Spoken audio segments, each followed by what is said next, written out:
2 محرم الحرام کو امام حسین علیہ السلام کی سواری سفر عراق کے دوران اچانک ایک مقام پر رک گئی تو آپ نے تصدیق ہونے پر دریائے فرات کے کنارے خیمے نصب کروا دیے۔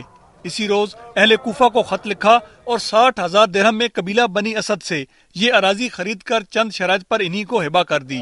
3 محرم الحرام کو عمر ابن سعد یزیدی فوج لے کر کربلا پہنچا اور امام حسین علیہ السلام سے آمد کا سبب پوچھ کر ابن زیاد کو خط لکھا۔ ابن زیاد نے جواب بھیجا کہ ان سے کہہ دو کہ تمام اعضاء و اقربا سمیت یزید کی بیعت کر لیں یا قتل ہونے کے لیے آمادہ ہو جائیں۔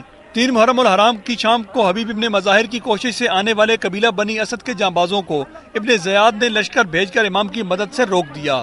4 محرم الحرام کو ابن زیاد نے جامع مسجد میں تقریر کر کے امام حسین علیہ السلام کے خلاف لوگوں کو بھڑکایا اور کہا کہ یزید نے تمہارے لیے خزانوں کے منہ کھول دیے ہیں۔ چنانچہ شمر ابن رکاب، ابن نمیر، ابن رہینہ اور ابن خرشہ کو دستے دے کر کربلا روانہ کر دیا گیا۔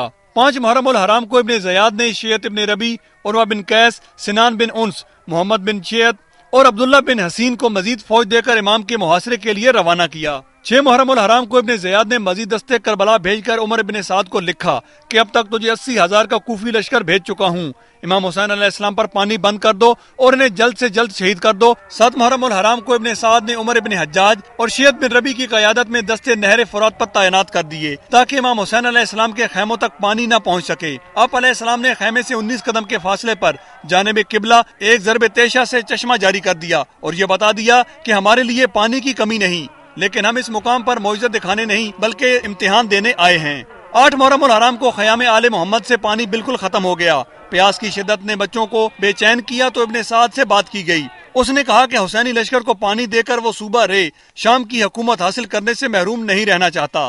9 محرم الحرام کو امام حسین علیہ السلام اور عمر ابن سعد میں آخری بار بات چیت ہوئی اور آپ علیہ السلام نے حجت تمام کر لی۔ 9 محرم کو شمر کوفہ گیا اور عمر ابن سعد کی شکایت کر کے ابن زیاد سے اس کے لیے سخت حکم حاصل کیا، جس کا مقصد یہ تھا کہ اگر حسین علیہ السلام بیعت نہیں کرتے تو انہیں قتل کر کے لاش پر گھوڑے دوڑا دے، ایسا نہ کرے تو چارج شمر کو دے دے۔ عاشورہ کی رات امام علیہ السلام نے بار بار چراغ بجھا کر اپنے رفقا سے یہ فرمایا کہ دشمن میرے قتل کے در پہ ہے، آپ میں سے جو جانا چاہتا ہے وہ چلا جائے، مگر سب کے سب نے امام کے ساتھ مرنے جینے کا عہد کیا۔ اس کے بعد شب بھر عبادت الہی اور جہاد کی تیاری میں گزری۔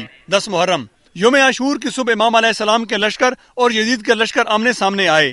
ایک ایک کر کے تمام اصحاب اہل بیت نے جانوں کا نذرانہ پیش کیا، تاکہ نماز عصر کے دوران عین سجدے میں شمر ملعون نے امام حسین علیہ السلام کا سر تن سے جدا کر دیا۔